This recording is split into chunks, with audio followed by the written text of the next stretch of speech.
नमस्कार, मेरा नाम अंशु सिंह है। I am advocate from Lucknow high court. कभी कभी ऐसा होता है कि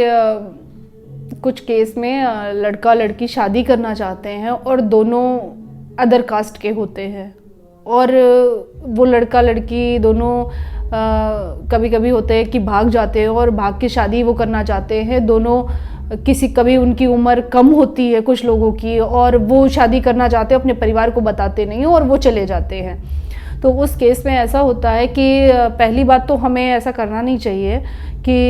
एज कम है और अपने परिवार को ना बताएं और चले जाएं। अगर कभी ऐसा होता है कि वो चले जाते हैं तो कोर्ट में हाई कोर्ट से पहले तो आप शादी करिए, जाके वैलिड शादी करिए। और अगर आपकी एज है दोनों की, लड़के की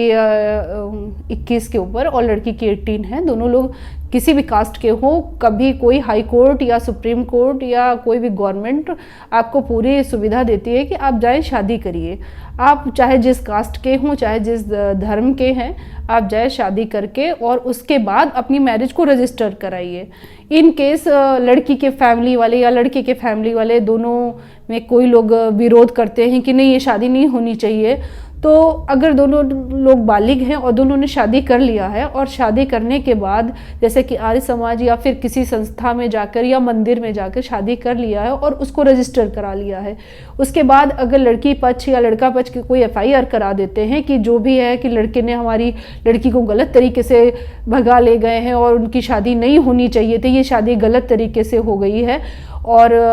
FIR रजिस्टर हो गई है, तो उसके बाद आप हाई कोर्ट में FIR क्वेश्चन में आ सकते हैं। आप अपने डॉक्यूमेंट जो भी आपके पास है आप वो लगा के हाई कोर्ट उस टाइम स्टे दे देता है और FIR को एक क्वेश्चन भी कर सकता है। और FIR के पास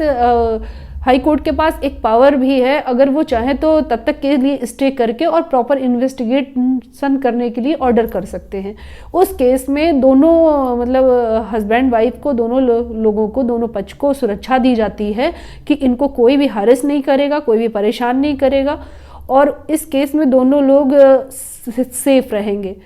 अगर कभी कभी ऐसा होता है कि लड़की जो होती है नाबालिग होती है और उनका एज कम होता है और ऐसे में भी जाके बच्चे शादी कर लेते हैं, शादी करने के बाद वो सोचते हैं कि कोर्ट उनको स्पेसिफिक रिलीफ देगी, तो तब भी कोर्ट में आना चाहिए। और लड़की अगर नाबालिग है तो इन केस वो पेरेंट्स को सुपुर्द कर दी जाती है और उसके बाद जो भी फेयर इन्वेस्टिगेशन होता है उसमें लड़की के स्टेटमेंट होते हैं, और लड़की अगर सही स्टेटमेंट दे रही है, अपने बयान सही से कर रही है, तो कोई दिक्कत नहीं लड़की को होगी। अगर लड़की ने इन केस किसी के बहकावे में आके किसी को गलत स्टेटमेंट दे दिया है तो थोड़ा सा दिक्कत हो जाती है। तब भी जो भी हमारे पास डॉक्यूमेंट एविडेंस होते हैं हम कोर्ट के सामने दे सकते हैं। कभी कभी ऐसा होता है लड़की वापस आ जाती हैं और वो जाती हैं अपने पेरेंट्स के साथ, फिर अगर वो बालिग हैं या नाबालिग हैं तो उनका 164 में मजिस्ट्रेट के सामने स्टेटमेंट होता है, उसमें लड़की के स्टेटमेंट पे ही पूरा केस निर्भर होता है, जो आज की डेट में होता है। अगर कभी कभी लड़की दूसरे के बहकावे में आके गलत बयान दे देते हैं तो फिर उसमें सेक्शन बढ़ जाते हैं FIR में, और लड़की को पुलिस उस तरीके से करने लगते हैं, परेशान करने लगती है कि आपको सरेंडर करना है, आपको जेल जाना है या जो भी। तो आप हाई कोर्ट में आके आप फिर से FIR क्वेश्चन में